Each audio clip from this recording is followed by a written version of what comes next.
আসসালামু আলাইকুম এভরিওয়ান, কেমন আছেন সবাই? আশা করি ভালো আছেন।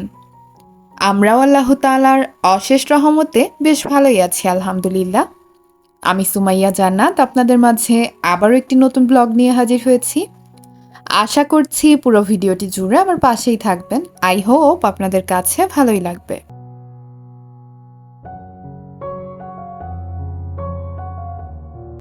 মান্থলি যে গ্রোসারি শপিংগুলো থাকে সেগুলোই করা হয়েছে। তো এগুলো যেহেতু এখন গুছিয়ে নিব, ভাবলাম ক্যামেরাটা অন করে আমার আপুদের সাথে গল্প করতে থাকি, সেই সাথে আমার কাজগুলোও গোছানো হয়ে যাবে। বেশ অনেকগুলো বাজার করা হয়েছে, এগুলো গোছাতে কিন্তু অনেকটা সময় লাগবে। তো ভিডিওর মনে ভিডিও চলতে থাক, আমি বরং আমার আপুদের সাথে একটু গল্প করি। আসলে আমার অনেক আপুদের একটা কোশ্চেন রয়েছে, তো আজ ভাবলাম খোলামেলাভাবে বিষয়টা নিয়ে একটু আলোচনা করা যাক। তো শুরুতেই এক আপুর একটা কমেন্টস উল্লেখ করছি। আসলে আপুটার কমেন্টসটা আমি খুঁজে পাচ্ছি না, তবে যতদূর মনে পড়ছে আপুটা আমার কাছে জানতে চেয়েছিলেন যে আমি এতগুলো দিন ধরে এই প্ল্যাটফর্মে কাজ করছি, তবে আমার চ্যানেলের কোনো উন্নতি নেই কেন? 1 বছর তো হয়ে গেল, এখনো মনিটাইজেশনের কোনো নাম নেই। আদৌ কি কখনো মনিটাইজ হবে? আসলে আমি কি দিয়ে শুরু করব বুঝতে পারছি না। যাই হোক, এই প্ল্যাটফর্মে কাজ করার আমার বিগত 1.5 বছর হয়ে গিয়েছে। তো এই 1.5 বছর আমি আপনাদের মাঝে কতটা আলো ছড়াতে পেরেছি বা ভালো কিছু দিতে পেরেছি আমি জানি না। তবে আমি কিন্তু আমার দিক থেকে সর্বোচ্চ চেষ্টা করে এসেছি। আসলে এই প্ল্যাটফর্মে এতগুলো দিন কাজ করার পর যতটুকু জানতে পেরেছি বা বুঝতে পেরেছি, সেই ন্যূনতম জ্ঞান থেকে আজ আপনাদের সাথে কিছু কথা শেয়ার করব। আমার যা মনে হয়, এই প্ল্যাটফর্মে কাজ করার ক্ষেত্রে আমাদের কিছু গুণ থাকা প্রয়োজন। তার মাঝে একটা হচ্ছে ধৈর্য। আসলে কোনো কিছু তো নিজেদের হাতে নেই, আল্লাহ যা চাইবেন তাই হবে। আমাদের হাতে যেটা আছে সেটা হচ্ছে চেষ্টা। শুরু থেকে শেষ পর্যন্ত চেষ্টা চালিয়ে যেতে হবে। আমিও যে হতাশ হই না তা কিন্তু না। আমার মাঝেও হতাশা কাজ করে, মন খারাপ হয়, কিন্তু পরক্ষণে আবার মনকে শক্ত করি। ধৈর্য আর ইচ্ছাশক্তির পাশাপাশি আমাদের আরেকটা দিক মাথায় রাখতে হবে, সেটা হচ্ছে রেগুলারিটি মেনটেন। আসলে সেই শুরু থেকে যারা আমার পাশে আছেন বা আমার রেগুলার ভিউয়ার্স যারা, তারা কিন্তু অলরেডি এই ব্যাপারটা জানেন যে আমি এই দিকটা থেকে কতটা পিছিয়ে আছি। আসলে আমি এখানে এখনো পর্যন্ত রেগুলার হতে পারিনি, ইরেগুলারভাবেই কাজগুলো করে যাচ্ছি। তো আমার ক্ষেত্রে সফলতা আশা করাটা কতটা যুক্তিযুক্ত আমি জানি না। আদৌ কখনো সফল হতে পারবো কিনা তাও জানি না। তবে মনের মাঝে একটা আকাঙ্ক্ষা তো থেকেই যায়। শুরুতে শখের বশে চ্যানেলটা খুললেও কিন্তু এখন শখটা একটা উদ্দেশ্যে পরিণত হয়েছে। তো একটা উদ্দেশ্য বা ইচ্ছা থেকেই কিন্তু শত বাধা কাটিয়ে এখানে কাজ করে আসা। জানি না আদৌ সফল হতে পারবো কিনা।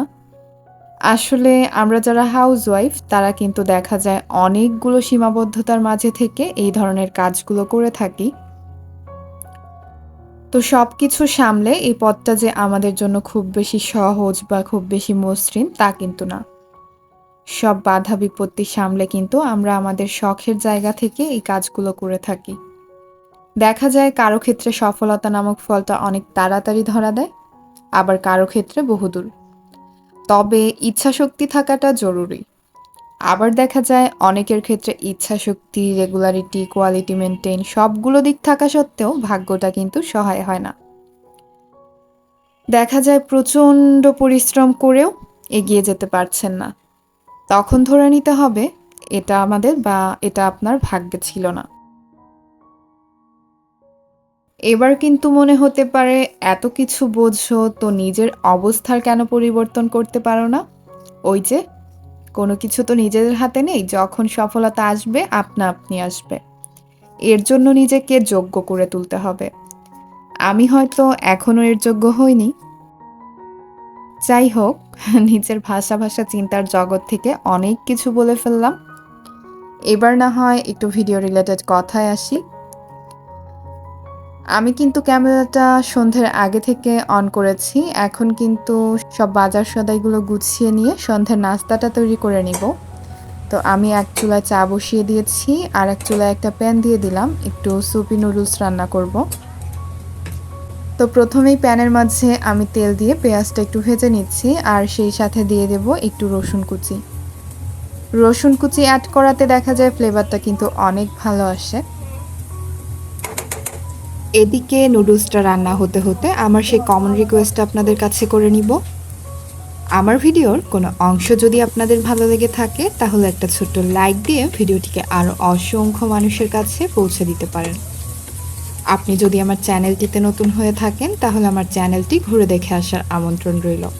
তারপর যদি মনে হয় আমি আপনার সাবস্ক্রিপশন লিস্টে থাকার যোগ্য তাহলে কিন্তু আমার চ্যানেলটিকে সাবস্ক্রাইব করে আমার পাশে থেকে যেতে পারেন।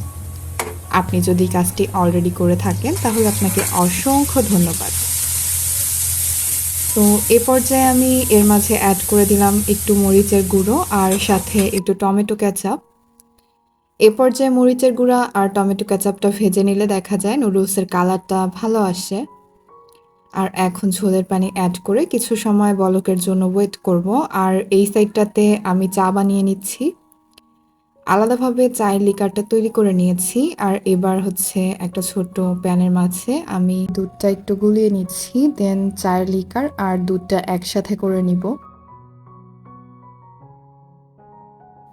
চা তো বানাতে জানে সবাই, বাট কয়জনেরটা ভালো হয় বলেন?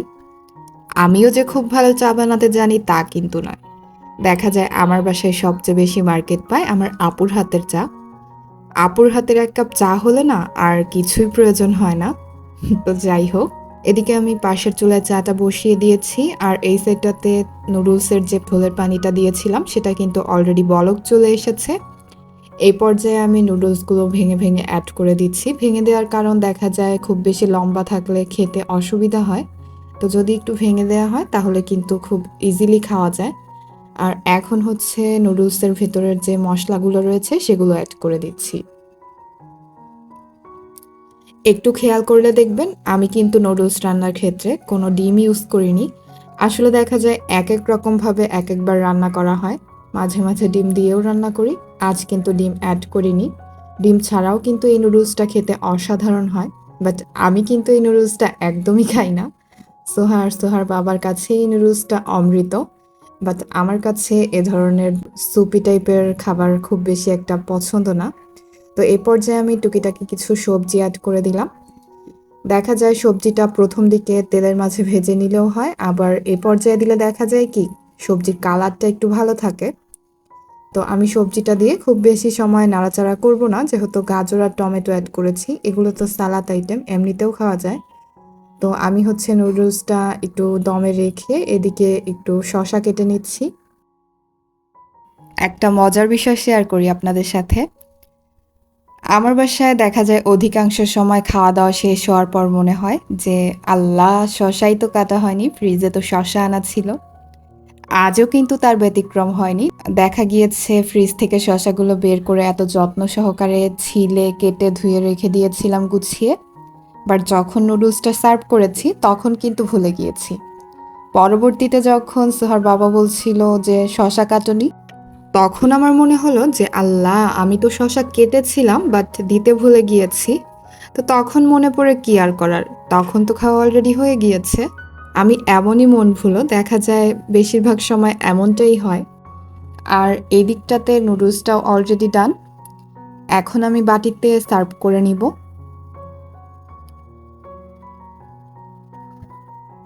এই ধরনের নুডলসটা না সোহার অনেক বেশি পছন্দ, দেখা যায় তার জন্যই কিন্তু এই টাইপের নুডলসটা রান্না করা হয়।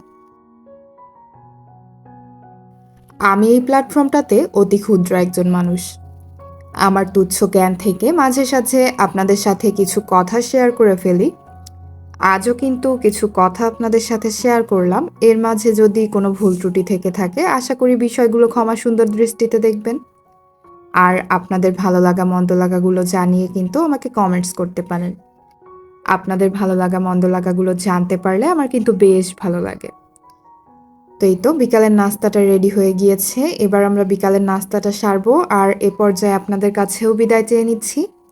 সবাই ভালো থাকবেন, সুস্থ থাকবেন। আল্লাহ হাফেজ। আসসালামু আলাইকুম।